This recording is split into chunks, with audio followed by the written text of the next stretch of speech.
قرآن کریم میں اللہ سبحانہ و تعالی نے پارہ نمبر 19 سورۃ الفرقان کے آخری رکوع میں عباد الرحمن کی 14 صفات بیان فرمائی ہیں،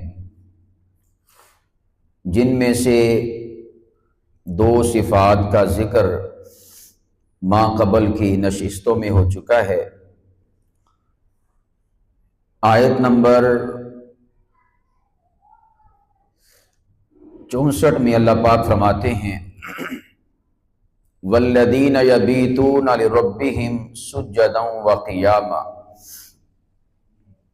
عباد الرحمن اللہ کے بندے، رحمان کے بندے وہ ہیں کہ جن کی راتیں اس حال میں گزرتی ہیں، اس حال میں بیتتی ہیں کہ وہ اللہ کے حضور سجدہ ریز ہوتے ہیں اور حالت قیام میں ہوتے ہیں۔ یہ ہیں عباد الرحمن، یہ ہیں رحمان کے بندے۔ اب ہم سوچیں کہ آیا ہماری جو راتیں ہیں، ہم بھی رات گزارتے ہیں اور ہم پہ بھی رات آتی ہے تو ہماری راتیں کیسی گزرتی ہیں؟ ہم میں سے بعض ایسے ہوں گے کہ جن کی راتیں موبائل چلاتے چلاتے گزرتی ہیں، ٹک ٹاک چلاتے چلاتے گزرتی ہیں، ٹک ٹاک پہ لائیو بیٹھتے بیٹھتے ان کی راتیں گزر جاتی ہیں۔ بعض ایسے ہوں گے کہ جو مختلف قسم کے پروگرامز اٹینڈ کرتے کرتے راتوں کو گزار دیتے ہیں۔ بعض ایسے ہیں کہ جو چوریاں کرتے ہوئے راتیں گزار دیتے ہیں، راستے بلاک کر کے لوگوں کو لوٹتے ہوئے رات گزار دیتے ہیں، بعض زنا کے اڈوں پر رات گزارتے ہیں، بعض ایسے ہیں کہ جو رات بھر کاروبار کرتے کرتے رات گزار دیتے ہیں۔ یہ مختلف قسم کے احوال ہیں ہمارے معاشرے کے۔ ہم جائزہ لیں کہ ہماری رات کیسے گزرتی ہے۔ بعض ایسے ہیں کہ ان کی رات سو کر گزرتی ہے، یعنی رات جب آغاز میں ہوتی ہے، عشاء کی نماز پڑھی، اس کے بعد ان کے ہاں نہ کوئی قیام نہ کوئی سجدہ سجود، بلکہ ان کے ہاں ایک ہی عمل ہوتا ہے اور وہ ہے کہ بستر پر رات سو کے گزارنا۔ اللہ نے ایسے بندوں کو رحمان کے بندے نہیں کہا۔ رحمان کے بندے وہ ہیں کہ جن کی راتیں حالت سجدہ میں گزرتی ہیں اور جن کی راتیں حالت قیام میں گزرتی ہیں۔ رسول پاک صلی اللہ علیہ وسلم کے بارے میں آتا ہے، اللہ کے نبی صلی اللہ علیہ وسلم رات بھر قیام فرمایا کرتے تھے۔ رات بھر قیام سے مراد کہ نوافل پڑھنے کی نیت سے کھڑے ہوتے اور رات کا اکثر و بیشتر حصہ اللہ کے نبی علیہ الصلوۃ والسلام کا حالت قیام میں گزرتا تھا۔ حضرت سیدہ عائشہ فرماتی ہیں رضی اللہ تعالیٰ عنہا، حضور صلی اللہ علیہ وسلم کا قیام اتنا طویل ہوتا تھا کہ ہم سمجھتے تھے کہ آپ علیہ الصلوۃ والسلام کا قیام طویل ہے، رکوع اور سجدے اللہ کے نبی مختصر کریں گے، لیکن جب حالت قیام سے حالت رکوع میں جاتے، رکوع اللہ کے نبی کا اتنا لمبا اور طویل ہوتا تھا کہ ہم خیال کرتے تھے کہ قیام چھوٹا ہے اور رکوع قیام سے بھی بڑا ہے، اتنا لمبا اللہ کے نبی رکوع فرماتے تھے۔ اور پھر اس کے بعد فرماتی ہیں جب اللہ کے نبی سجدے میں جاتے، سجدہ اتنا لمبا فرماتے تھے کہ ہمیں سجدے کے مقابلے میں قیام اور سجدے کے مقابلے میں اللہ کے نبی کا رکوع چھوٹا نظر آتا تھا۔ اتنے لمبے لمبے اور طویل طویل اللہ کے نبی سجدے کیا کرتے تھے۔ تو یہ رسول پاک صلی اللہ علیہ وسلم کا معمول، حتیٰ کہ اما عائشہ فرماتی ہیں رضی اللہ تعالی عنہا، اللہ کے نبی کا سجدہ اتنا طویل اور لمبا ہوتا تھا کہ بسا اوقات ہمیں خدشہ ہوتا تھا کہ کہیں آپ علیہ الصلوۃ والسلام کا انتقال تو نہیں ہو گیا۔ حضور کی روح تو نہیں پرواز کر گئی، اتنا لمبا سجدہ فرماتے تھے آپ علیہ الصلوۃ والسلام اللہ کی بارگاہ میں۔ آج ہم اپنے آپ کا جائزہ لیں۔ نمبر ایک تو اپنی رات کا جائزہ کہ ہماری رات کیسی گزرتی ہے، آیا سو کے گزرتی ہے یا اللہ کی عبادت میں گزرتی ہے۔ نمبر دو، اگر ہم اس بات کا جائزہ لیں کہ اگر ہماری رات سو کے بھی نہیں گزرتی، عبادت میں بھی نہیں گزرتی، تو وہ تیسرا کون سا کام ہے کہ جس میں ہماری رات بسر ہوتی ہے۔ جیسا کہ میں نے آج بتایا، آج کے زمانے میں ہمارے ہاں نوجوان نسل بالخصوص اور بوڑھے بھی اس میں شامل اور داخل ہیں کہ وہ رات بھر ٹک ٹاک اور ویڈیوز اور ریلز اور فیس بک اور اسی طرح دیگر جو سوشل میڈیا پلیٹ فارمز ہیں ان پر اپنا وقت صرف کرتے ہوئے اپنی راتوں کو گزارتے ہیں۔ یہ بہت بڑا دکھ کا اور الم کا مرحلہ ہے، اور پھر اوپر سے تماشا یہ اور طرفہ یہ کہ انسان کو یہ بھی خبر نہیں کہ میں نے اپنی زندگی کے کتنے ایام، کتنی راتیں اور کتنے سانس لینے ہیں۔ ابھی آپ دیکھیں سوات کا جو علاقہ ہے بونیر، وہاں پر سیلاب آیا اور ان لوگوں کو خبر تک نہ تھی کہ ہمارے اوپر کبھی اس قدر ہمیں تباہ کر دینے والا سیلاب بھی آ سکتا ہے۔ جمعے کا دن تھا، جمعے کے دن سیلاب آیا تھا، لوگ اپنے اپنے کام کاج میں مصروف، کچھ ایسے جو جمعہ کی تیاری میں مصروف، مختلف قسم کے ایکٹیویٹیز میں مصروف، آنے واحد میں بستیوں کی بستیاں، گاؤں کے گاؤں اس سیلاب نے اجاڑ کے رکھ دیے، اور سینکڑوں کی تعداد میں وہاں پر اموات ہوئی۔ 50 جنازے ایک موقع پر لوگوں نے ادا کیے، اور بعض لوگ ایسے ہیں وہ کہتے ہیں ہم نے جنازے اتنے پڑھے ہیں کہ ہمیں یہ پتہ نہیں کہ ہم نے جنازے کتنے پڑھے۔ موت کا کیا پتہ، موت کی کیا خبر کہ وہ کس وقت انسان کے اوپر آن کھڑی ہو اور آ کر کہے کہ میں تیرے پاس موت کا پروانہ آ چکا ہوں، اب تجھے اللہ کی بارگاہ میں چلنا ہے۔ لیکن نہ ہماری نوجوان نسل کو اس بات کی پرواہ اور نہ ہی ہمارے بوڑھوں کو اس بات کی پرواہ۔ حالانکہ جو بڑھاپا ہے یہ تو سمجھے کہ موت کا پیغام ہے، واضح طور پر جانا تو جوانوں نے بھی ہے، جانا تو بچوں نے بھی ہے، لیکن جو بڑھاپا سفید داڑھی ہے کسی بھی انسان کی، یہ گویا اشتہار ہے، اشتہار کہ تیری موت کا وقت تیرے سر کے اوپر کھڑا ہے، کسی بھی وقت تیرے پر موت آ سکتی ہے۔ سفید داڑیاں رکھ کر لوگ راتیں بسر کرتے ہیں مختلف قسم کی غیر شرعی ایکٹیویٹیز میں۔ مختلف قسم کے لوگ بڑھاپے کے عالم میں 70 اور 80 برس کی عمر ہے اور راتیں بسر کرتے ہیں ٹک ٹاک پہ لڑکیوں کو دیکھ دیکھ کر۔ یہ ہمارے بوڑھوں کو اس حوالے سے سوچ و فکر کرنی چاہیے۔ ہمیں اپنی آخرت کی فکر نہیں ہے جتنی کہ ہماری آخرت کی ہمیں فکر ہونی چاہیے۔ تو عزیزان گرامی قدر، ہم اپنے احوال پر غور و فکر کریں، اور یاد رکھیے گا ہم سمجھتے ہیں کہ شاید ہمیں کوئی آسمان سے خواب غفلت سے بیدار کرنے کے لیے آئے گا، پھر ہم خواب غفلت سے بیدار ہوں گے۔ اللہ کے بندو، آسمان سے اب کسی نے بھی نہیں آنا، اللہ نے دروازہ بند کر دیا۔ اب جبرائیل امین نے زمین پر آ کر انسانوں کو خواب غفلت سے نہیں جگانا۔ انسانوں نے، جو انسان اللہ پاک کی ذات نے مبشر اور منذر بنائے ہیں، بشیر اور نذیر بنائے ہیں، یعنی علماء کرام، یعنی نصیحت کرنے والے، انہی کی نصیحتوں کو خدا کی نصیحت سمجھنا ہے، انہی کو آواز خدا بندی سمجھنا ہے، انہی کی بات کو آپ نے آواز خدا بندی اور صدائے خدا بندی سمجھنا ہے۔ ایک شخص تھا ہماری مسجد کے بالکل گیٹ کے سامنے گلی میں بیٹھا کرتا تھا کرسی پر، بوڑھا تھا۔ اسے والد صاحب کہتے تھے کہ بھائی سامنے مسجد ہے، نماز کا وقت ہوتا ہے، آپ یہیں پر بیٹھے رہتے ہیں، تو مسجد میں آ کے نماز ہی پڑھ لیا کرے۔ وہ تو پتا کچھ جواب کی سکا، کہنا جی اللہ توفیق دے گا تے نماز پڑھ لیں، اللہ توفیق دے گا تے نماز پڑھ لواں گے۔ یقین جانے کہ اسے تقریباً 4 ماہ ہو گئے ہیں، وہ فوت ہو چکا ہے، اور اسے ایک بھی نماز پڑھنے کی توفیق نہیں ملی، ایک بھی نماز پڑھنے کی اسے توفیق نہیں ملی۔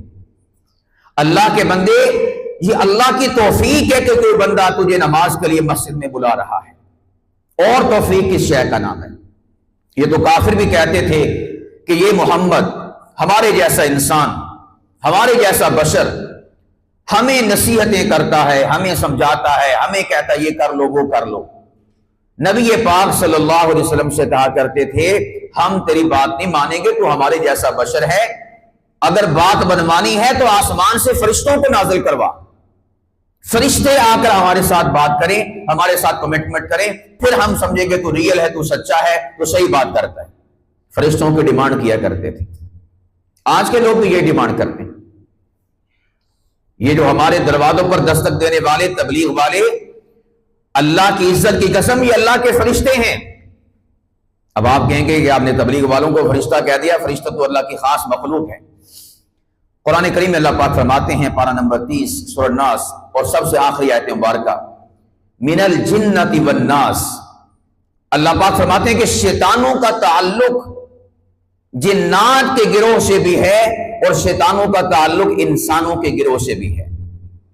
3 مخلوقات ہیں، ایک کو اللہ نے خاک سے بنایا یعنی انسان، ایک کو اللہ پاک کی ذات نے آگ سے بنایا یعنی جنات، ایک کو اللہ پاک کی ذات نے نور سے بنایا یعنی کہ فرشتے۔ تو اللہ فرماتے ہیں کہ جو شیطان ہوتے ہیں، شیطان، ان کا تعلق نور کے ساتھ نہیں، نار کے ساتھ اور خاک کے ساتھ، یعنی انسان کے ساتھ اور جنات کے ساتھ، ان 2 مخلوقات کے ساتھ ان کا تعلق ہے۔ اب آپ خود سوچیں کہ اگر انسانوں میں شیطان ہو سکتے ہیں تو انسانوں میں اللہ کے فرشتے کیوں نہیں ہو سکتے؟ اللہ کے فرشتوں سے مراد نیک اور صالح اعمال پر ابھارنے والے، نیک اور صالح اعمال کی ترغیب دینے والے، اچھائی کے رستوں کی طرف بلانے والے، خیر کے رستوں کی طرف بلانے والے، یہ مراد ہے اللہ کے فرشتوں سے۔ جو بھی شخص آپ کو اللہ کے راستے کی جانب بلاتا ہے، بھلائی اور خیر کی جانب متوجہ کرتا ہے، آپ کی آخرت کی فکر کرتا ہے، سمجھ لیجئے کہ یہ بندہ انسان کے روپ میں اللہ کی طرف سے بھیجا ہوا فرشتہ ہے۔ فرشتے کیا کرتے ہیں؟ فرشتے بھی انسان کو اچھائی کی طرف بلاتے ہیں۔ رسول پاک علیہ الصلوۃ والسلام نے ارشاد فرمایا، ہر انسان کے ساتھ اللہ پاک کی ذات نے ایک شیطان متعین کیا ہوا ہے، اور ایک اللہ پاک کی ذات نے فرشتہ متعین کیا ہے۔ شیطان ہر انسان کو بدی اور برائی کی راہوں کی طرف متوجہ کرتا ہے، اور فرمایا کہ فرشتہ انسان کو اچھائی کے راستوں کی تلقین کرتا ہے۔ تو اب یہاں سے کشید کر لیں، یہاں سے اخذ کر لیں کہ ہمارے جو انسان ہیں، ہمارے آس پاس بسنے والے، ہمارے دوست احباب رشتہ دار تعلق والے، ان میں شیاطین بھی ہیں اور ان میں اللہ کے فرشتے بھی ہیں۔ قاعدہ کلیہ کیا ہے کہ ہم پہچانیں میرا فلاں دوست وہ اچھا ہے یا میرا فلاں دوست برا ہے، اس آپ سکیل اور پیمانے کو لے کر، ترازو کو لے کر پرکھ سکتے ہیں کہ میرا کون سا دوست شیطان ہے اور کون سا دوست اللہ کی ذات کا فرشتہ ہے۔ جو دوست بدی اور برائی کی جانب بلائے وہ شیطان کے رستے پر ہے، وہ شیطان کا قاصد ہے، اور جو دوست آپ کو اچھائی اور بھلائی کی طرف بلائے، نیکی کی طرف متوجہ کرے، وہ اللہ پاک کی طرف سے گویا کہ فرشتے کا کام سر انجام دے رہا ہے۔ تو عزیزان گرامی قدر، آسمان سے اب کسی وحی نے نہیں آنا کہ وہ آ کر ہمیں متوجہ کرے۔ اللہ نے آخری وحی نازل فرما دی قرآن پاک کی صورت میں۔ اب یہی پکار اور یہی آواز اور یہی بلاوا ہے اللہ پاک کی طرف بلانے والا، فَفِرُّوا إِلَى اللَّهِ، یہ اللہ کی پکار۔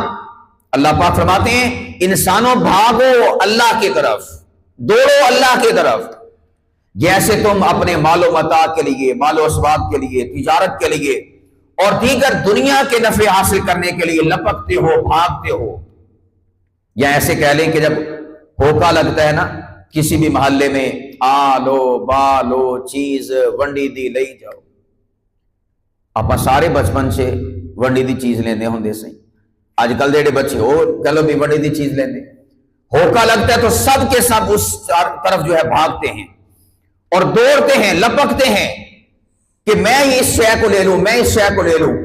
اور بعض تو ایسے سیانے ہوتے ہیں کہندے بھی میری چھوٹی بہن بھی دے دو، حالانکہ چھوٹی بہن ہجے جمی بھی نہیں ہوتی، بلکہ کئیاں نوں ماواں پٹیاں پڑھا کے بھیج دیاں کہ جا کے کہ میری چھوٹی بہن دا بھی حصہ دے دو، حالانکہ چھوٹی بہن جمنی بھی نہیں۔ دنیا دے کماں وچ اسی انے ہوشیار تے سنجیدہ تے سیریس اور ایڈے کہہ لو بھی چاقو چوبند تے انٹلیکچوئل دین دے کم دے اندر، حی علی الصلاۃ حی علی الفلاح، آؤ نماز کی طرف، آؤ کامیابی کی طرف۔ اس وقت نہیں کوئی چھوٹے موٹے کو پکڑ کر ساتھ لے جاتا، آجا تم ہی جا کے اللہ دی بارگاہ چھو نور دا سودا لے لا، ایمان دا سودا لے لا۔ اس وقت ہم کہتے ہیں کہ جی آپ بھی پڑھ لیے تھے، بڑی گل ہے۔ کوئی پوچھے نا بھی آپ کا بھائی نہیں آتا، وہ بھی آپ کا بھائی آپ کے گھر میں رہتا ہے، آپ دوست کو ساتھ نہیں لے کر آتے، تو آگے سے ہمارا جواب کیا ہوتا ہے کہ جی آپ ہی مساں پڑھ لیے تھے، بڑی گل ہے۔ دنیا دے کماں چ کدی نہیں ادا آخیا کہ مساں آپ ہی میں سیر کر رہا مری تھی تے بڑی گل ہے، یار گلی کتنے نال لے کے تریا پھر ہوٹلاں تے کدی نہیں آخیا ہے گا کہ آپ ہی میں پیزا کھاواں تے بڑی گل آ، حالانکہ ہوٹلاں تے ساڈے نال ساڈے یار بیلی دوست سارے دے سارے سنگی متر جوان سارے ساڈے نال ہوندے۔ شب جمعہ تے جانا ہوے کئی باری آخیا جی اپاں یاراں او مانتے نہیں ہے، اوندے نہیں ہے، تیرے نال پیزا کھان جا سکدے، تیرے نال کینٹا تار دے 8 بازاراں دا چکر لا سکدے، تیرے نال کہہ لو بھی ہر اکھ مٹکا کر سکدے، ہر الٹا سیدھا کم کر سکدے، دین والے پاسے تیرے دوست تے تیرے یار تے بیلی کیوں نہیں ہوندے؟ کبھی تے تم ہی انکار کرنا، وہ آکھے کہ آ چلیے تو تو آخ تو شب جمعہ تے میرے نال نسی گیا تو میں بھی نہیں تیرے نال جانا، پہلے میرے نال چل، اس تو بعد پھر کہہ لو کہ میں تیرے نال چلاں گا۔ وٹا سٹا کریے، دنیا دے معاملے تے اسی وٹے سٹے کردے ہیں، دین دے معاملے تے اسی وٹا سٹا نہیں کرتے۔ عزیزان گرامی قدر، وہ دوست کہ جو انسان کو برائی کی طرف متوجہ کرتا ہے، برائی کے رستوں پر چلنے کی تلقین کرتا ہے، اور انسان اس دوست کے پیچھے چلتا ہے، اس کی بات کو مانتا ہے۔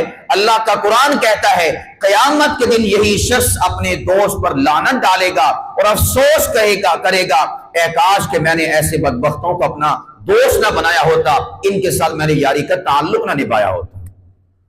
اس وقت انسان حسرت افسوس کے ساتھ یہ جملے کہے گا، مگر اس وقت کا کیا ہوا افسوس انسان کے کسی کام نہیں آئے گا۔ ابھی اپنی یاریاں خالص کریں، ابھی اپنے رشتے اچھے کریں، ابھی اپنے رشتے بھلے کریں، ایسوں کے ساتھ یاری پالیں کہ جو آپ کو نیکی کی طرف گامزن کریں۔ کہندے ہیں نا کہ خربوزے نو ویکھ کے خربوزہ رنگ پھڑدا۔ کئی ایسے ہیں ان کو ماں باپ سمجھاتے ہیں پتر فلانے دی صحبت چ نہ بیٹھیا کر، فلانے دی بیٹھک چ نہ بیٹھیا کر، او دے کول نہ جا کے بیاہ کر۔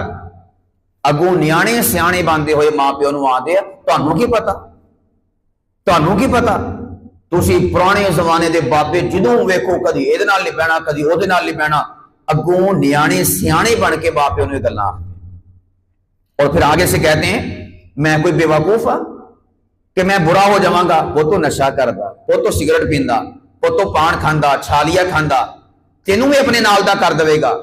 اگوں آندا کہ میں کوئی بے وقوف ہاں، میں کوئی انا ہاں، منوں نہیں پتا ہے گا کہ کیڑا کام پیڑا تے کیڑا کام چنگا۔ آگے سے یوں صفائیاں پیش کر کے اپنے والدین کو مطمئن کرتے ہیں۔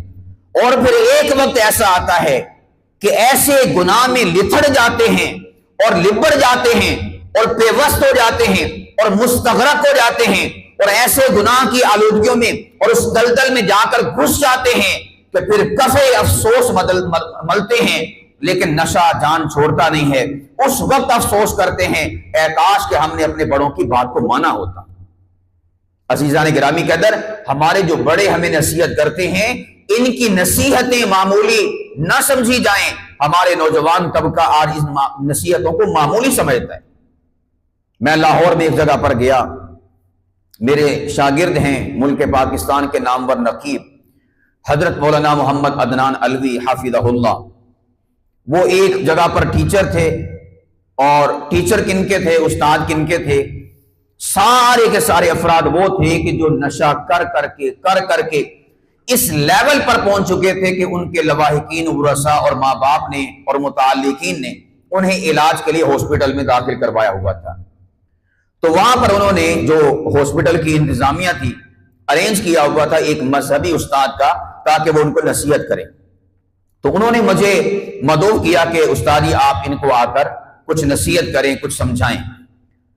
اب وہ تقریباً 50 کے قریب افراد تھے، سارے کے سارے نشئی. تو میں نے بیان کرنے سے پہلے، نصیحت کرنے سے پہلے ان سے سوال کیا، پوچھا، ان کا پیشہ پوچھا کہ آپ کیا تھے اور پھر آپ نشے کی طرف کیسے آئے. کوئی ان میں سے ڈاکٹر تھا، کوئی ان میں پروفیسر تھا. نشیاں وچ ڈاکٹر، پروفیسر، پڑھے لکھے افراد، ایلیٹ طبقہ، ایلیٹ کلاس، مالدار، سرمایہ دار، اور کوئی باہر کے ملک کا، کوئی اندر کے ملک کا. یعنی سارے کے سارے ایسے تھے کہ جو سمجھدار تھے، زیرک تھے اور صاحب فہم تھے. اور پھر ان میں سے کچھ ایسے بھی تھے جو کئی عورتوں کے شوہر تھے، کئی بچوں کے باپ تھے، ان میں بوڑھے بھی تھے، جوان بھی، بوڑھے بھی، سارے کے سارے. گویا کہ ساری کی ساری زندگی کے جو مختلف قسم کے شعبہ ہیں ان سے متعلق اور منسلک سارے کے سارے افراد وہاں پر موجود تھے. میں نے ڈاکٹر سے پوچھا آپ نشے کی طرف کیسے آ گئے؟ آپ تو طبیب ہیں، ڈاکٹر ہیں، علاج کرتے ہیں، آپ تو شفا کا پیغام ہیں، آپ بیماری کا شکار کیسے ہو گئے؟ پروفیسر سے پوچھا کہ آپ تو ٹیچر ہیں، استاد ہیں، لوگوں کو اچھائی کی تلقین کرتے ہیں اور لوگوں کا مائنڈ سیٹ تعلیم کی طرف لے جاتے ہیں، آپ نشے کی طرف کیسے آ گئے؟ باپ سے پوچھا آپ تو اچھے بھلے ہیں، آپ کے اتنے بچے ہیں، آپ نشے کی طرف کیسے آ گئے؟ اور ایک لڑکا ایسا تھا بالکل خوبصورت، سونا، کڑیل جوان، اور اس کی ابھی 5 ماہ قبل شادی ہوئی تھی، 5 ماہ قبل شادی ہوئی تھی، اور نشے کی لعنت میں چور ہو کر وہاں پر بیمار بن کر بیٹھا ہوا تھا. اور آپ خود سوچیں کہ یہ جو عرصہ ہے ابتدائی شادی کا، یہ تو انجوائمنٹ کا عرصہ ہے، اور نشے کی لعنت نے انجوائمنٹ سے اور زندگی کی بہاریں لوٹنے اور فائدہ حاصل کرنے کے بجائے اسے نشے کا مریض بنا کر ہاسپٹل میں داخل کر دیا. اس کی جو گھر میں آنے والی جو اس کی بیوی ہے وہ بیچاری کیا سوچتی ہوگی، نہ جانے وہ کس کیفیت میں اپنا وقت گزارتی ہوگی. جب سب سے میں نے سوال کیا تو سب کا جو کامن جواب میرے سامنے آیا وہ یہ تھا کہ ہماری صحبت بری تھی، ہماری مجلس بری تھی. ڈاکٹر بھی کہتا ہے کہ میرا ایک دوست تھا دنیا دار، تو اس نے کہا کہ یہ ذرا سوٹا لگا کر تو دیکھو. تو میں نے کہا بھی چلو ایک لگا لیتے ہیں، ایک سے کیا ہوگا، یہی والی بات. منو کڑا کچھ ہوئے نا، میں کوئی پاگل ہاں، میں کوئی بے وقوف ہاں، میری آنکھاں نہیں ہے گیا، منو اچھے برے دی کوئی تمیز نہیں ہے گی. ارے بھائی قطرے قطرے سے دریا بنتا ہے، آج ایک سوٹا تو کل 2 سوٹے، پھر بالآخر اے بن جائے گا بابا بوٹا، لوندا لوندا سوٹا اے بن جائے گا بابا بوٹا، یعنی نشئی بن جائے گا. اور نشئی بن کر پھر ایسا مرحلہ آئے گا کہ گھر والے گھر میں رکھنے کے لائق نہیں اسے سمجھیں گے، ہاسپٹل میں داخل کروائیں گے کہ بھئی اسے اٹھا کر لے جاؤ، یہ تو گھر کے برتن بھی بیچ ڈالے گا. پھر ایسا مرحلہ آتا ہے. یہ کب ہوتا ہے؟ جب سنگتیں بری ہوتی ہیں، جب صحبتیں بری ہوتی ہیں، جب رفاقتیں بری ہوتی ہیں، اور جب یار دلی دوست برے ہوتے ہیں. انسان کی جو مجلس ہے نا، مجلس یہ انسان کے اوپر بڑا اثر چھوڑتی ہے. شیخ سعدی رحمت اللہ تعالی علیہ یہ فرماتے ہیں، گلستان سعدی اور بوستان کے یہ مصنف ہیں، ان کو پڑھنا چاہیے. شیخ سعدی رحمت اللہ تعالی علیہ کو پڑھنے والا کبھی حکمت اور دانائی سے خالی نہیں ہو سکتا. حکمت اور دانائی پر مبنی باتیں شیخ سعدی رحمت اللہ تعالی علیہ کی کتب میں اور ان کی گفتگو میں پائی جاتی ہیں. وہ فرماتے ہیں ایک روز میں حمام میں گیا، وہاں پر مٹی پڑی ہوئی تھی ٹیبل کے اوپر، لیکن مٹی میں سے خوشبو آ رہی تھی. میں نے مٹی سے سوال کیا، اے حمام میں پڑی ہوئی مٹی، تو خوشبو سے یا بدبو سے محفوظ ہے، نہ تجھ میں خوشبو ہوتی ہے نہ بدبو ہوتی ہے، مگر میں محسوس کر رہا ہوں کہ تجھ میں سے خوشبو آ رہی ہے. بتا تو صحیح تجھ میں خوشبو کہاں سے پیدا ہو گئی، خوشبو کہاں سے آ گئی؟ تو مٹی نے بول کر کہا، اے شیخ سعدی، میں تھوڑی دیر گلابوں کی صحبت میں رہی، میں تھوڑی دیر گلابوں کی صحبت میں بیٹھی ہوں. گلاب کی صحبت میں بیٹھنے کا اثر یہ ہوا چونکہ گلاب میں خوشبو تھی، اس کی صحبت میں بیٹھنے کی وجہ سے مجھ میں بھی خوشبو پیدا ہو گئی. جیسی صحبت ہوگی ویسا انسان کے اوپر رنگ چڑھے گا. بروں کی صحبت میں بیٹھیں گے تو برے کا رنگ چڑھے گا، اچھے کی صحبت میں بیٹھیں گے تو اچھے کا رنگ چڑھے گا۔ ایک اللہ والے حکیم الامت مولانا اشرف علی تھانوی رحمۃ اللہ تعالی علیہ، ان سے کسی نے پوچھا کہ سنا ہے کہ اللہ والا جس قبر میں دفن ہوتا ہے اگر اس کے پہلو میں کوئی گناہ گار آ جائے تو اس اللہ والے کی برکت سے اللہ پاک کی ذات گناہ گار کی قبر پر بھی رحمت نازل فرماتے ہیں۔ یہ میری سمجھ میں نہیں بات آتی، سنا ہے لیکن کیا ایسا ہے؟ ایسا پوسیبل ہے؟ اور اگر پوسیبل ہے تو ایسا کیسے ہو سکتا ہے؟ تو اس موقع پر حکیم الامت مولانا اشرف علی تھانوی رحمۃ اللہ تعالی علیہ نے فرمایا، نمبر ایک بات یہ ہے کہ اللہ پاک کی ذات اس اللہ والے کی برکت سے اس کی قبر کے عذاب کو بھی ٹال دیتے ہیں۔ نمبر دو، جو تو نے کہا کہ مجھے سمجھ نہیں آتی کہ یہ کیسے ہو سکتا ہے، حکیم الامت کے پاس ہی ایک شخص کھڑا ہوا، انہیں پکھی کے ساتھ ہوا دے رہا تھا۔ تو حکیم الامت نے اس خادم سے کہا کہ تو ہوا کس کو دے رہا ہے؟ اس نے ادب سے کہا کہ حضرت شیخ مرشد جی استاد محترم میں ہوا آپ کو دے رہا ہوں۔ پھر سوال کرنے والے سے پوچھا کہ بتا تجھے بھی ہوا آتی کہ نہیں آتی؟ اس نے کہا جی آتی ہے۔ کہا یہ ہوا تو مجھے دیتا ہے، تجھے ہوا کیوں آتی ہے؟ اس لیے کہ تو نیک بندے کی صحبت میں بیٹھا ہے، جس کو ہوا دی جا رہی ہے تو اس کی صحبت میں بیٹھا ہے، اس کی سنگت میں بیٹھا ہے، اس کی رفاقت میں بیٹھا ہے، اس کے پہلو میں بیٹھا ہے۔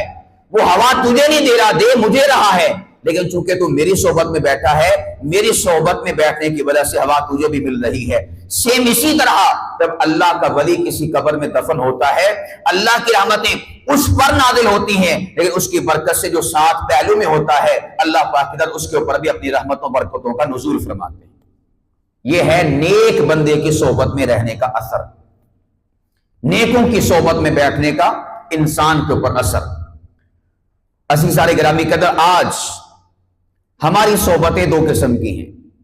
نمبر ایک صحبت ہے فزیکل صحبت، اور نمبر دو صحبت ہے ڈیجیٹل صحبت۔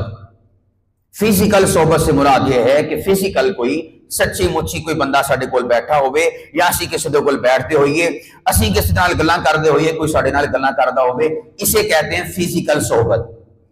اور ڈیجیٹل صحبت کیا ہے کہ آج کل ہمارے پاس موبائل موجود ہے، وہاں کی صحبت وہ بھی صحبت کہلاتی ہے۔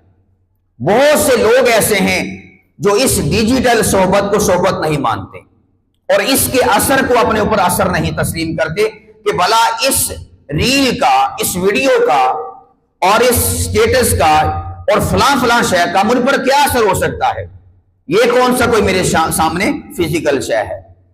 آپ احباب جو ڈرامے اور فلمیں دیکھتے ہیں وہ اس بات سے ایگری کریں گے، جب فلم اور ڈرامے میں کوئی رونے والا سین آتا ہے نا، کوئی غمناک سین آتا ہے، کسی کو گولی لگ گئی، کسی کا کوئی بیچارہ پھنس گیا، کوئی بھی ایسا ویسا سین آتا ہے، تو ایمانداری سے بتائیں اس موقع پر ہمیں رونا آتا کہ نہیں آتا؟ بعض لوگ ایسے ہوتے ہیں ان کی آنکھوں سے آنسو جاری ہو جاتے ہیں، حالانکہ اسے پتا بھی ہے کہ یہ ڈرامہ چل رہا ہے، یعنی ایکٹنگ ہے، اداکاری ہے، فنکاری ہے، ریئل نہیں، اصل نہیں، لیکن اس ڈیجیٹل صحبت کا اثر یہ ہوتا ہے کہ ہماری آنکھوں سے آنسو جاری ہو جاتے ہیں۔ کسی جگہ پر ڈرامے کے اندر ایک باپ کا اور بیٹے کا سین چل رہا ہے، بیٹا جو ہے اپنے باپ کو لاوارث کسی جگہ پر چھوڑ کے چلا جاتا ہے، اس موقع پر باپ بیچارہ رو رہا ہو یا بالکل آؤ بکا کے ساتھ بے بسی کے عالم میں اپنے بیٹے کو پکارے، آواز دے، میرا بیٹا میرا بیٹا، تو بتائیں اس سین کو دیکھ کر ہماری آنکھوں میں آنسو نہیں آئیں گے؟ حالانکہ فزیکل ہمارے سامنے کوئی باپ اس طرح سے پکار نہیں رہا، کوئی باپ اس طرح سے آؤ بکا نہیں کر رہا، اور کسی کے بیٹے نے اس کے ساتھ ایسا معاملہ نہیں کیا فزیکل سچی مچی۔ ہوتا کس میں؟ ڈرامے میں، ہوتا کس میں؟ فلم میں، لیکن ہم دیکھتے جاتے ہیں اور آنسو بہاتے چلے جاتے ہیں، ہم کہتے ہیں یہ کیا کر دیا، ہمارا یہ آگے سے ری ایکشن ہوتا ہے۔ یہ کیا ہے؟ ڈیجیٹل صحبت کا اثر ہماری زندگیوں پر، اور ہم یہ کہتے ہیں کہ موبائل مجھ پر اثر نہیں کرتا، ہم یہ کہتے ہیں کہ ویڈیوز میرے اوپر کیا اثر چھوڑ سکتی ہیں، یہ تو ایک ڈیجیٹل شے ہے، یہ تو ایک موبائل ہے، یہ تو ویڈیو ہے، اس نے میرے اوپر کیا اثر چھوڑنا ہے۔ اللہ اکبر کبیرہ۔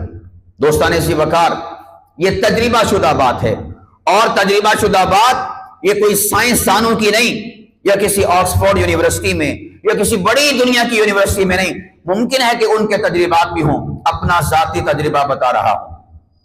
ایک شخص نے مجھ سے مشورہ مانگا کہ میرا بچہ پیدا ہونے والا ہے، بتائیں میں اپنے بچے کے لیے کیا کروں۔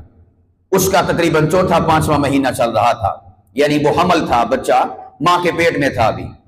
میں نے اسے کہا، میں اپنے شاگردوں سے کہا کرتا ہوں کہ جب آپ کی شادی ہو اور شادی ہونے کے بعد حمل ٹھہر جائے تو اس کے بعد آپ نے مجھ سے لازمی رابطہ کرنا ہے اپنے اس بچے کے حوالے سے، بچہ پیدا ہونے کے بعد نہیں، بچے کی پیدائش سے پہلے۔ تو جب حمل ٹھہرتا ہے تو پھر میرے شاگرد مجھ سے رابطہ کرتے، پوچھتے ہیں، وہ گائیڈ لائن لیتے ہیں اپنے بچے کے حوالے سے۔ میں نے اس سے کہا جب 4 مہینے کا حمل ہو جائے تو آپ اپنے بچے کو جو کچھ بنانا چاہتے ہیں، ڈاکٹر بنانا چاہتے ہیں تب، انجینئر بنانا چاہتے ہیں تب، مالدار بنانا چاہتے ہیں تب، سائنٹسٹ بنانا چاہتے ہیں تب، قرآن کا قاری بنانا چاہتے ہیں تب، عالم دین بنانا چاہتے ہیں تب، مفتی بنانا چاہتے ہیں تب، اسکالر بنانا چاہتے ہیں تب، مصنف و مؤلف و مرتب بنانا چاہتے ہیں تب، سائنسدان یا سیاستدان بنانا چاہتے ہیں تب، کچھ بھی بنانا چاہتے ہیں، آسان آج کے دور میں اللہ پاک کی ذات نے سہولت عطا فرمائی ہے۔ آپ اپنی بیوی سے کہیے اور اس کے موبائل میں اپنے بچے کو جو کچھ بنانا چاہتے ہیں اس قسم کی ویڈیوز آپ موبائل میں ڈال کر اپنی بیوی سے کہیں کہ اس نے 4تھے مہینے سے لے کر بچے کی پیدائش تک اسے مسلسل سبق کے طور پر سننا ہے۔ یقین جانیں جب 9 مہینے کے بعد آپ کا بچہ پیدا ہوگا، وہ بچہ پیدا نہیں ہوگا بلکہ آپ کی سوچ کے مطابق جو آپ اسے بنانا چاہتے ہیں، عالم بنانا چاہتے ہوں گے تو وہ انشاءاللہ بچہ نہیں پیدا ہوگا بلکہ آپ کی بیوی کی کوکھ سے جنم لینے والا بچہ وہ ایک عالم دین کے روپ میں آپ کی زندگی کی بہار بن کر آئے گا۔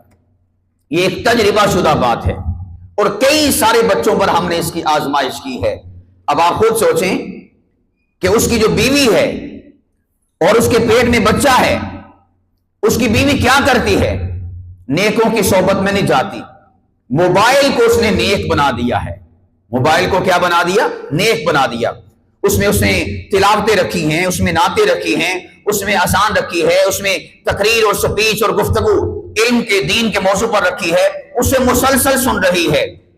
اس ڈیجیٹل صحبت کا فائدہ یہ ہوا کہ اس کے بچے میں علم منتقل ہو گیا، بیوی میں تو علم منتقل ہوا ہی ہوا ہے، وہ جو بچہ دنیا میں آنے والا ہے اس میں بھی اللہ پاک کی ذات نے علم کو منتقل فرما دیا۔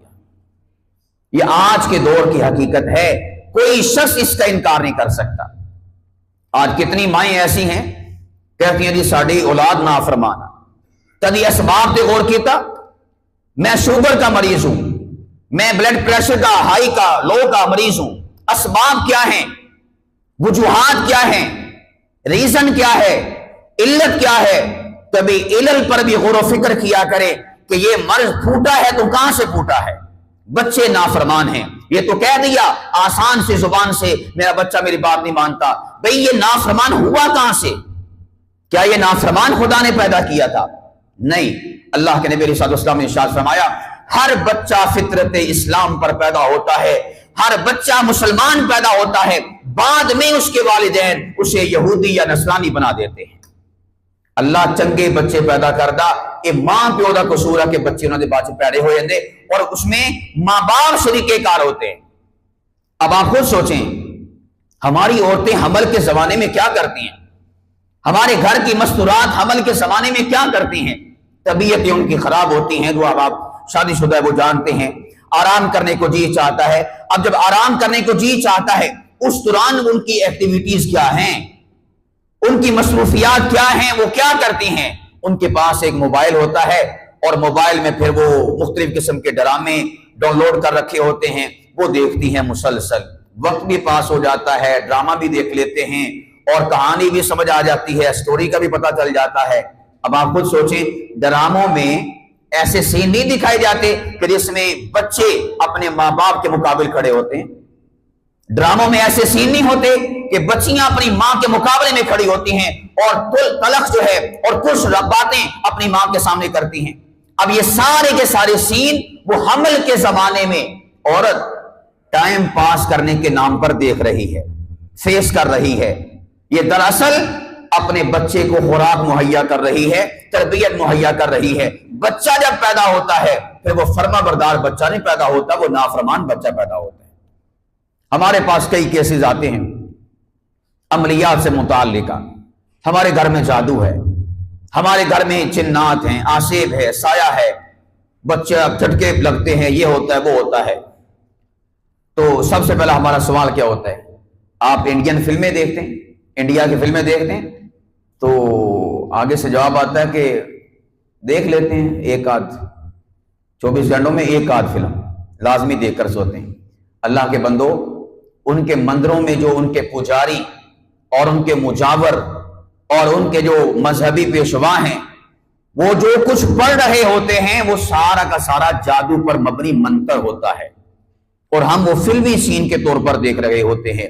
ہاتھ میں آگ پکڑی ہوئی ہے اور وہ ایسے ایسے گھما رہا ہے، ساتھ ساتھ میں منتر پڑھ رہا ہے۔ ہمارے نزدیک ہے وہ فلمی سین ہے، ہم بڑی غور و خوض سے دیکھ رہے ہوتے ہیں۔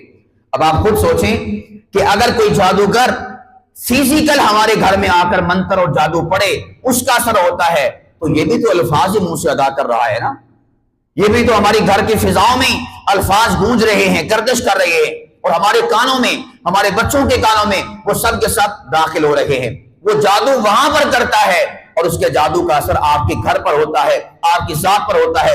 وجہ کیا ہے کہ آپ ڈیجیٹل ذریعے سے اس جادو والے منتر کا سماع کر رہے ہیں اور اس کو اپنی فضا، اپنے گھر میں آپ اس کو داخل اور شامل کر رہے ہیں، اور پھر کہتے ہیں کہ جی ہمارے گھر میں جادو ہو گیا۔ کام خود الٹے کرتے ہیں، کام خود غلط کرتے ہیں، اور ایسی شے کا انتخاب کرتے اپنی زندگی کے لیے جو آپ کی زندگی کے لیے بہتر نہیں، اچھی نہیں ہے، اور پھر ہم کہتے ہیں کہ میرے ساتھ یہ ہو گیا، میرے ساتھ وہ ہو گیا، میرے بچے ایسے ہو گئے، میرے بچے فلاں ہو گئے۔ ہم ان چیزوں کو سمجھیں، غور و فکر نہیں کریں گے، معاشرہ اسی آگ میں جھلستا رہے گا، ماں باپ شکایتیں کرتے رہیں گے کہ ہمارے بچے ایسے ہیں، ہمارے بچے ایسے ہیں۔ کتنے سارے احباب وہ جانتے ہیں، الحمدللہ میرے 2 بیٹی اور 1 بیٹی ہے، کئی سارے احباب نے کہا کہ وہ پہلے یہاں پر جمعہ پڑھنے آتے تھے، ایک ساتھی کہنے لگے کہ ہمارے بچے آتے ہیں وہ تو اتنی شرارتیں کرتے ہیں، آپ کا بچہ بڑا سنجیدہ ہے۔ حالانکہ ہم اسے تلقین نہیں کرتے کہ آپ نے سنجیدہ ہو کر رہنا ہے، ہم نے صحبتیں ایسی مہیا کی ہیں، سنگتیں اور رفاقتیں ایسی مہیا کی ہیں کہ جہاں پر اس قسم کی شرارتیں ہمارے بچے بھی نہیں کرتے، وہ بھی سنجیدہ رہتے ہیں۔ کیوں؟ اس لیے کہ سنجیدہ محفلوں میں بیٹھتے ہیں، وہ بھی سیریس رہتے ہیں، اس لیے کہ سیریس محفلوں میں رہتے ہیں، انہیں تمیز ہے کہ ہم نے کھیلنا کب ہے اور خاموش ہو کر علم کی، دین کی بات کو ہم نے سننا کب ہے اور کیسے سننا ہے۔ یہ کیا ہے؟ صحبت کا اثر، یہ کیا ہے؟ سنگت کا اثر، رفاقت کا اثر۔ جیسی آپ اپنے بچوں کو صحبت دیں گے اور اسے رفاقت مہیا کریں گے، آپ کے اور میرے بچے ویسے ہی بنتے چلے جائیں گے۔ آج کے زمانے میں دوستان ذی وقار یہ اتنا سہل ہے، اتنا آسان ہے کہ میں اور آپ امیجن نہیں کر سکتے۔ اللہ نے ایسی سہولت پیدا کر دی ہے ڈیجیٹل صحبت کے ذریعے سے، موبائل کے ذریعے سے اور انٹرنیٹ کے ذریعے سے۔ اب یہ تو ہمارے اوپر ڈیپینڈ کرتا ہے نا، ہم انٹرنیٹ کا صحیح استعمال کریں یا انٹرنیٹ کا غلط استعمال کریں، موبائل کا ہم صحیح استعمال کریں یا موبائل کا غلط استعمال کریں، یہ ہمارے اوپر ڈیپینڈنٹ ہے، یہ ہمارے اوپر موقوف ہے۔ میں نے جیسے پہلے کہا کہ آپ اپنے موبائل کو نیک بنا لیں۔ کئی لوگ ایسے ہیں، حضرت مفتی صاحب میرا بہت دل کرتا تھا، میرے ابو کی بھی خواہش تھی، میری امی بھی یہی چاہتی تھی کہ میں عالم بن جاؤں، بس حالات نے مجبور کر دیا، میں عالم نہ بن سکا۔ بھئی تو کم از کم اپنے موبائل نو عالم بنا لا، یہ تو تیرے پاس ہے نا، موبائل کو عالم بنا لو۔ کیسے بنا لو؟ اس میں آپ سنو، علماء کو سنو، آپ اس میں دیکھو، علماء کو دیکھو، آپ اس میں ایسی شے کو ڈاؤن لوڈ کرو، آپ اس میں ایسی شے کو داخل کرو، شامل کرو، محفوظ کرو جو علم سے ریلیٹ اور علم سے متعلقہ ہو۔ ہم کیا کرتے ہیں؟ حالات نے تو آپ کو عالم نہیں بنایا، اب جو آپ کی دسترس میں آیا ہے موبائل، ہم اسے بھی عالم بنانے کے چکر میں نہیں ہیں۔ مطلب کیا ہوا؟ تو خود ہی عالم نہیں بننا چاہتا تھا۔ میرا تو ارادہ یہی تھا کہ میں ایک بڑا ڈاکٹر بنتا اور میں یہ کرتا، میں وہ کرتا، بس حالات نے مجبور کر دیا۔ مان لیا کہ تو ڈاکٹر نہیں بن سکا، اپنے موبائل کو ڈاکٹر بنا، اور اس کے ذریعے سے اس علم، اس نالج، اس فن کو، اس ٹیلنٹ کو، اس صلاحیت کو اپنے بچوں میں منتقل کر، اور ان کے اندر اس شے کو شامل اور داخل کر کے انہیں اس قابل بنا کہ جو تیرے باپ کا خواب تھا یا تیرا خواب تھا وہ تیرے بچوں کے اندر اس کی تعبیر پوری ہوتی ہوئی دکھائی دے۔ اللہ پاک کی ذات نے کون سا کوئی روگ لگا دیا؟ اللہ پاک کی ذات نے کون سا کوئی بین لگا دیا؟ نبوت کا بین ہے، نبوت کا بین ہے اور نبوت کے صدقے صحابیت کا بین ہے. اب کوئی شخص صحابی نہیں بن سکتا بھلے وہ خواب میں رسول پاک علیہ الصلوۃ والسلام کا دیدار اور زیارت کیوں نہ کرتا پھر. اسے یہ شرف اور احساس تو حاصل ہوگا اس نے تاجدار کائنات حضرت محمد مصطفیٰ صلی اللہ علیہ وسلم کا دیدار خواب میں کیا، لیکن صحابی نہیں کہہ سکتے. نبوت کا بھی بین اور صحابیت کا بھی بین، اس لیے کہ نبوت اور صحابیت یہ وابی چیزیں ہیں، اللہ کی عطا سے ہوتی ہیں. انسان کسب سے، کمائی سے، محنت سے، کوشش سے ان کو حاصل نہیں کر سکتا. لیکن اس کے علاوہ اللہ نے سارے دروازے کھولے ہیں. جو انسان جو کچھ بننا چاہے گا، اللہ پاک فرماتے ہیں وَأَن لَيْسَ لِلْإِنسَانِ إِلَّا مَا سَعَىٰ، جو انسان جس شے کی کوشش کرے گا اللہ پاک کے اس کا نتیجہ اور ثمر اس انسان کو عطا فرمائے گا. شرط یہ ہے کہ انسان کوشش کرے. آپ چاند پہ جانا چاہیں جا سکتے ہیں، اللہ نے کوئی بیان نہیں لگایا، آپ کے لیے آزادی ہے، آپ جا سکتے ہیں. وَالْقَمَرِ إِذَا اتَّسَقَ لَتَرْكَبُنَّ طَبَقًا عَن طَبَقٍ فَمَا لَهُمْ لَا يُؤْمِنُونَ. 3 آیات مبارکہ میں اللہ پاک کی ذات نے اسی جانب اشارہ کیا تھا کہ جو شخص کوشش کرے گا چاند پر جانے کی، ہم چاند پہ جانے کی راہیں اس کے لیے آسان کر دیں گے. چاند پہ آپ جا سکتے ہیں، سب کچھ کر سکتے ہیں، شرط کیا ہے؟ کوشش کرنا. ہم لوگ کوشش ہی نہیں کرتے. میں اچھا بن جاؤں، اب اچھا بن جاؤں، اچھا بن جاؤں، اچھا بن جاؤں. اس کی تسبیح کرنے سے تو کوئی اچھا نہیں بنے گا. اچھا بن جانے کے لیے اچھی عادات، اچھی اطوار اور اچھی خصلتوں کو اپنانا ہوگا، پھر جا کر آپ اچھے بنیں گے. میرا پیٹ بھر جائے، پیٹ بھر جائے، پیٹ بھر جائے، اس سے تو پیٹ نہیں بھرتا. پیٹ بھرنے کے لیے لقمے منہ میں داخل کرنے پڑتے ہیں، پیٹ بھرنے کے لیے روٹی کھانی پڑتی ہے، پیاس بجھانے کے لیے پانی پینا پڑتا ہے. تو بھائی نیک بننے کے لیے پھر نیکی والے اعمال نہیں کرنے پڑیں گے، اچھے والے اعمال نہیں کرنے پڑیں گے. ہم دین کے معاملے میں یہ سوچتے ہیں کہ اللہ تیرا ہی کوئی خصوصی کرم ہو رہے تھے، کیا ہی بات ہے، منو نہ کچھ کرنا پوے، میری دعاواں قبول ہو جان. حلال کا رزق کھانا نہیں، اور اللہ پاک تو بڑا غفور الرحیم ہے، تو ویسے دعائیں قبول فرما لے. حلال کا رزق کھائیں گے تب دعا قبول ہوگی. اسی طرح بھوک آپ کی تب مٹے گی جب آپ کھانا کھائیں گے. تو بھئی دینی معاملات میں بھی ہم اسی شے کو دیکھیں جس طرح دنیا کے معاملات میں ہیں. ہم دنیا کے کاموں میں کچھ کرتے ہیں تو تب کچھ ہوتا ہے، نہیں کرتے تو پھر کچھ بھی نہیں ہوتا. سیم اسی طرح دین کے معاملے میں کچھ کریں گے تو ہوگا، نہیں کریں گے تو کچھ بھی نہیں ہوگا. آپ کہیں کہ میں اللہ کا ولی بن جاؤں، کیسے بنیں گے؟ اللہ کا ولی بن جاؤں، اللہ کا ولی بن جاؤں، اللہ کا ولی بن جاؤں. آپ لاکھ مرتبہ اس کا ورد کر لیں، ورد پکا لیں، آپ اللہ کے ولی نہیں بن سکتے.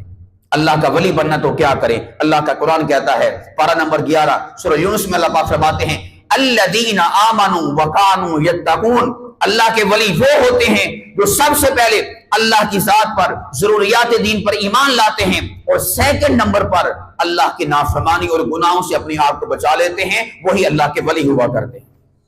یہ ہے آسان سا نسخہ، ورنہ ولی ولی کہنے سے کوئی ولی نہیں بن جاتا. یہ اسی طرح ہے کہ کوئی صاحب کہے کہ میرے حق میں دعا فرما دے، اللہ مجھے بیٹا عطا فرما دے. دعا کرتے رہے کرتے رہے کرتے رہے. بندہ اس سے پوچھے بھی آپ کی شادی بھی ہوئی ہے کہ نہیں ہوئی؟ وہ کہے کہ مڑا شادی تو نہیں ہوا. تو بندہ پوچھے تو کون سا عیسیٰ ابن مریم کے قبیلے سے ہے کہ اللہ بنا شادی کے بیٹا پیدا فرما دے؟ تو کون سا حضرت آدم علیہ السلام کا کوئی سگا لگتا ہے کہ اللہ پاک کی ذات بنا ماں باپ کے آدم کو پیدا فرما دیا، تیرا بیٹا بھی اللہ پاک کی ذات بغیر شادی کے پیدا فرما دے؟ عزیزان گرامی قدر، یہ اصول ہے اللہ پاک کی طرف سے. جو انسان دین یا دنیا کے اعتبار سے کسی بھی قسم کی ایفرٹ اور سٹرگل اور محنت اور کوشش اور جد و جہد کرے گا، اللہ پاک کی طرف اس کو نتیجہ عطا فرمائیں گے. جو نہیں کرے گا، وقت کے نبی کا سگا چچا ابو لہب کیوں نہ ہوگا، اللہ کی ذات حبشے سے اٹھا کر بلال کو ہدایت عطا فرما دیں گے، لیکن پاس بیٹھے ہوئے چچا ابو لہب کو ہدایت نہیں عطا فرمائیں گے، اس لیے کہ وہ اس معاملے میں سیریس نہیں تھا، وہ اس کی کوشش نہیں کرتا تھا، وہ اس کی لگن نہیں رکھتا تھا، وہ شائق نہیں تھا، وہ اس کا ذوق نہیں رکھتا تھا، اس میں طلب نہیں تھی ایمان کو حاصل کرنے کی. اور سلمان فارسی یہ ایران فارس یہاں سے چلے تھے اور کئی مذاہب کو تبدیل کیا، کبھی عیسائی بنے، کبھی یہودی بنے، کبھی مجوسی بنے، ہدایت کے متلاشی رہے. بالآخر اللہ پاک کی ذات نے اس طلب صادق کی وجہ سے انہیں محمد مصطفیٰ کے قدموں میں لا کر ہدایت کے نور سے منور فرما دیا، اور ایسا منور فرمایا